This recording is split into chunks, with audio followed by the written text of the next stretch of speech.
Good evening, I'm Max Cryer, and it's my pleasure to hand this statue over to somebody in this room. It's been mentioned earlier this evening, and it does come as a surprise to some of the younger ones, that there was a time when New Zealanders were able to see their own variety artists on television screens. It simply doesn't happen anymore. Nobody knows why. But 42 years ago, a young entertainer on a television show made an impact which led to a stellar career, and it's still in full flight. 17 albums recorded, 11 of them selling to gold, 3 more went to platinum sales, and 3 others to double platinum sales.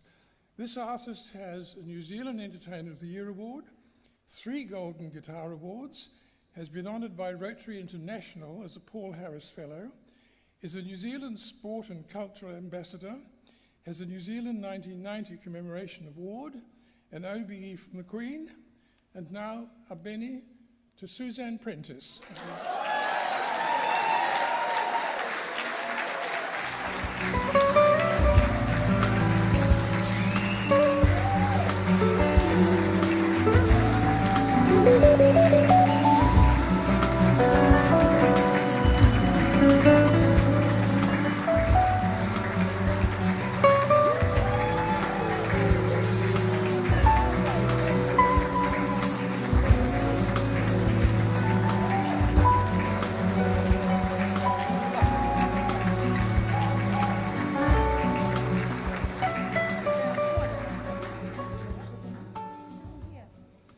Suzanne was born in Invercargill, the city to which she's been permanently loyal, and distant though it seems to us, she's been there travelling the northern and southern hemispheres in a career all that time. In London, she appeared at the Wyndham Theatre and the packed Wembley Stadium with Porter Wagner and Foster and Allen for the International Festival of Country Music. She's recorded in Nashville, she's sung on the Grand Ole Opry, she's frequently appeared on American television, and she's performed alongside a host of staggeringly famous international artists. Rumour hath it that when Suzanne was support act for Julio Iglesias, an audience of 23,000 was so enthusiastic about her that he wanted to get her off the show. But things were much happier when she worked with Dolly Parton, Emmylou Harris, Ray Charles, Roy Orbison, Stefan Grappelli, Kenny Rogers, the Beach Boys, Chris Christopherson, and Johnny Cash. She now... Yeah.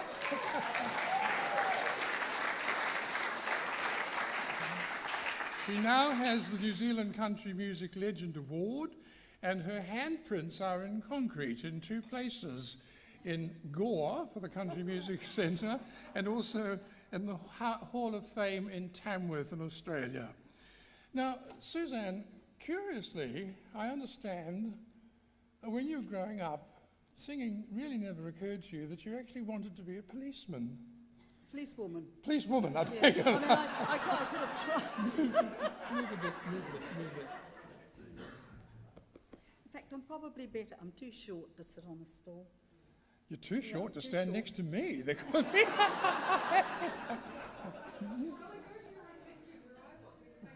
Yeah, I should. Well, a policewoman, but the reason I heard was that you were showing signs of not being tall enough. No, funnily enough. It hasn't altered. But you know, growing up in Invercargill, which as I mentioned seems a long way from here to us, but you were travelling as a schoolgirl and singing every weekend. Yes, I was. Yeah, I used to go to school on a Monday to a Friday, and Mum and I would get on a friendship in those days. And we would travel off to Palmerston North or New Plymouth or somewhere, do a show. I would come back on Sunday night and start school again on the Monday and do it, you know, week after week after week. Now, besides the career which I've outlined, you also have had 3 other significant diversions. Well, 4, including marriage, children and grandchildren. But number 1, you're a twice elected member of the Invercargill Licensing Trust, the top polling candidate they have, and the first female deputy president in the Trust's history. Very good. Well done. That's awfully good. What's that? That's awfully good. In fact, I just got re-elected for a 4th term. Re-elected for a 4th term. For those who don't remember, up here, the two things Invercargill for years was most famous for was wide streets and sensible licensing. Isn't that true? They had a reputation for years. Number two, now you've used your own celebrity status in association with World Vision, because World Vision has a department called Kids for Kids, which involves bringing the attention of New Zealand school children in fairly happy surroundings to the plight of other children internationally who aren't. And this is done through song. And this lady here has devised and performed 700 shows for children throughout New Zealand, singing with massed choirs that have been got for the occasion of up to 600 children at a time. The total, so I'm told, was that in her touring round for World Vision, she has sung to 280,000 Kiwi children. That's pretty good. Now, I also understand that another of our friends here tonight, that Jackie Clark, also sings for Kids for Kids. So let's say thank you to her as well. Now, Suzanne has confessed, is it obvious? She was too short to be a policewoman, but she went and took up bodybuilding, and she grew in, shall we say, a different way. So she wrote 2 books about it. One was called One Day at a Time, Managing Your Body, and then she wrote a book about keeping charge of your body, keeping it off, maintaining a healthy lifestyle at a reasonable weight. An author! A published author, imagine that. One of the first Bennies that's published 2 books.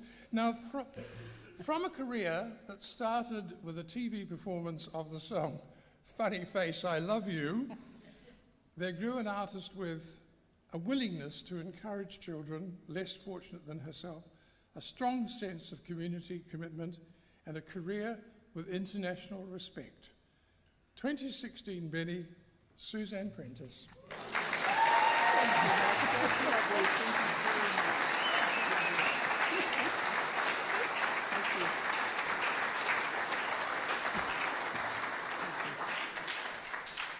Thank you all very much, and I hope you'll excuse me tonight. I've got obviously a virus of some sort that you can hear in my voice. It really is a pleasure to receive this Benny Award, and one of the most special things also for me is not only the award, but to receive it from Max. Max has been one of my favourites for so long. In fact, I have to say that when I was just a bit of a kid, you know, before I even started singing, and Max had a television program where he had kids with him every week, and I used to absolutely love it. And it was one of the things that I would have loved to have done, was to have been one of those kids on your show, Max. There's one of them here tonight. She's called Edwina Thorne, but she's not a kid anymore. Well, I thought they were great, and I can remember them singing My Chewing Gum Loses Its Flavour on the Bedpost Overnight. Is that what it's called, Max? I can remember that. But look, thank you all so very, very much. I've been so lucky with my career to have been given so many opportunities to, as Max has said, to have sung in so many of the most famous theatres and stadiums around the world with some of the most famous people in the world. So I've been absolutely just so lucky. But as you will all know, in amongst that, there's an enormous amount of hard work and commitment. And not only from me, but I'm so lucky that I have a wonderful family. When I was starting off, when I was just a child, my mother used to look after me, and she used to travel with me everywhere. And she was absolutely brilliant, and she certainly didn't suffer fools gladly, and certainly sorted the men from the boys very quickly. And until just weeks before he died, Sir Howard Morrison always used to ask, "And how's your mother?" There was an altercation, I have to say my mother won, so he was always very respectful. But once again, everybody, thank you so much. And as I said, I have got a wonderful family, a very long-suffering husband, And as Max said, I wanted to be a policewoman, never could make it because I think the height was 5 foot and I'm 4'11". So I didn't have a lot of chance at that, but I did the next best thing and married a policeman. And we've been married for 39 years this year.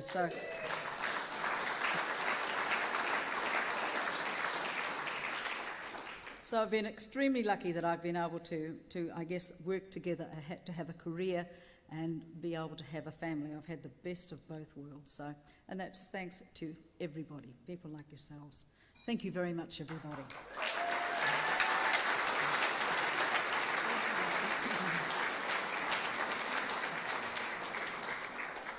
I think it has to be mentioned as unique amongst Benny's history that a winner became a Benny 1 inch from becoming a policewoman.